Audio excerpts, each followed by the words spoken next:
Hey everyone, welcome to Techie Tip Tuesday. I'm so happy you're here. Today we're going to use the app Snapseed for the first step in editing our photos. Snapseed is super intuitive, and no matter how long or how not long you've been doing photography or self-portraits, this is always a go-to. Great app. And there was just a huge update, so even if you have used this before, you might find some new features. So here we go. I'm going to grab a photo from my camera roll. And again, the app is super easy and intuitive. The first thing I typically do is go to Tools and then Tune Image.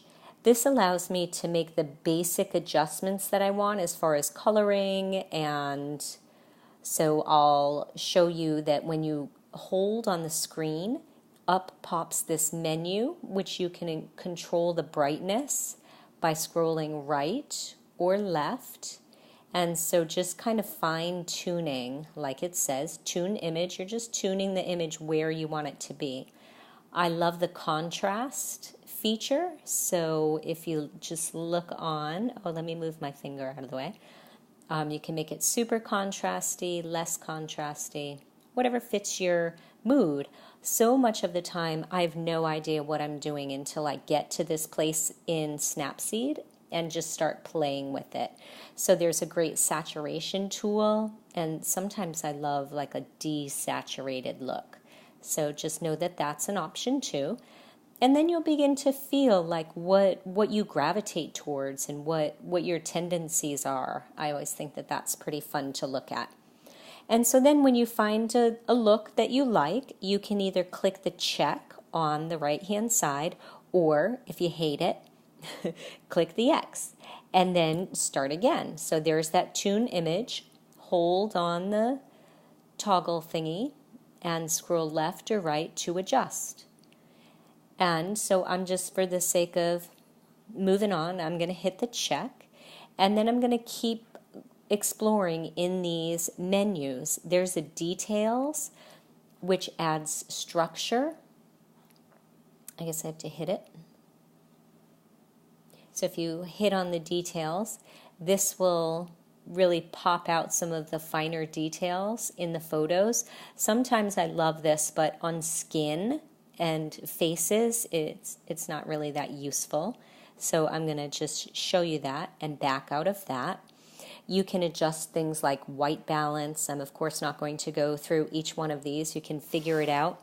Snapseed has an amazing crop feature, and what's amazing about it is that it gives you this grid in the rule of thirds.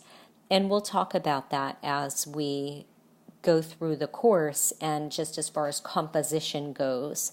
So typically in this photo, of course, is not falling into the rule of thirds. If you know me, I don't always go by the rules.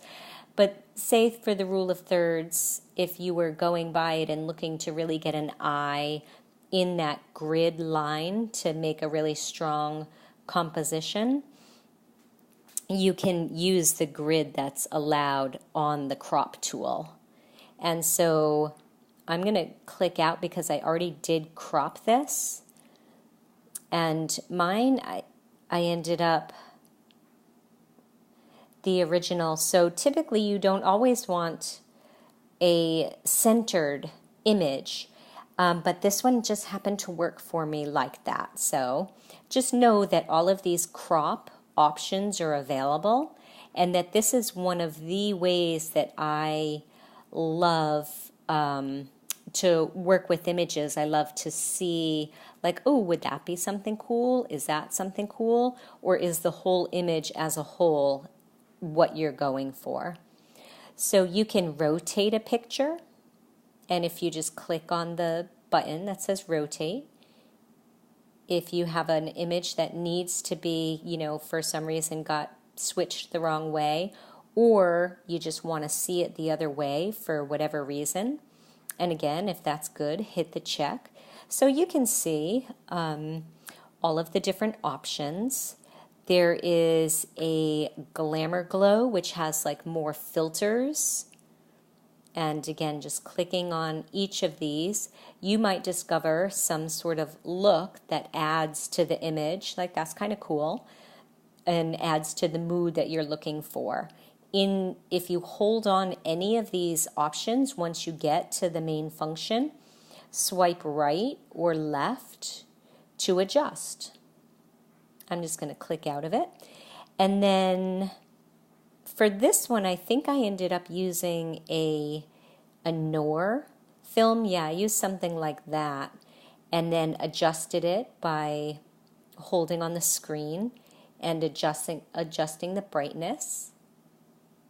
And the grain is how smooth or pixely or grainy it is. So there was something about the mood that I loved in this sort of way. And you can adjust the filter strength so it's not quite so antique-y or noir-y, whatever it kind of looks like.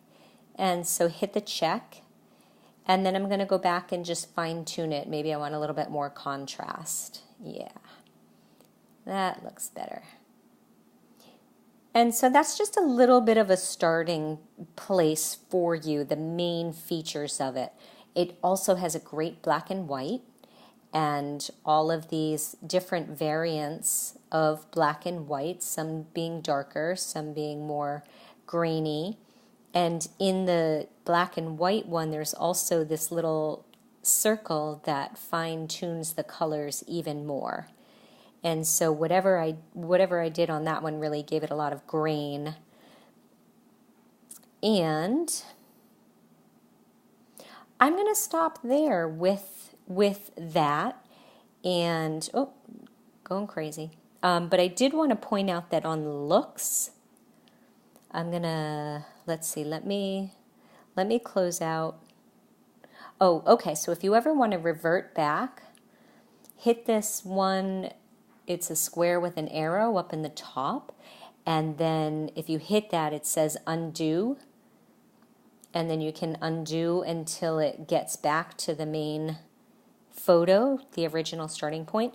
And if you hit looks, this has a whole bunch of presets, and so there's one called portrait, there's one that's super smooth.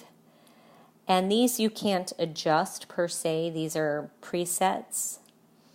But some of them I use. I've actually this summer I've been on this bright kick. So I always find it interesting when I go through phases of being really drawn to one sort of look. So for just kicks and giggles, I'm just going to check this and I'm going to save it. And so it came out different than the Noir one that I did, but I'm going to save it. And then I'm going to export it. And then it's going to save it to my camera roll. All right, I'm going to leave you with that, selfie lovers, and have a blast exploring. And just remember, there's no right or wrong way to do this. And it's only a delete away. Have an amazing day.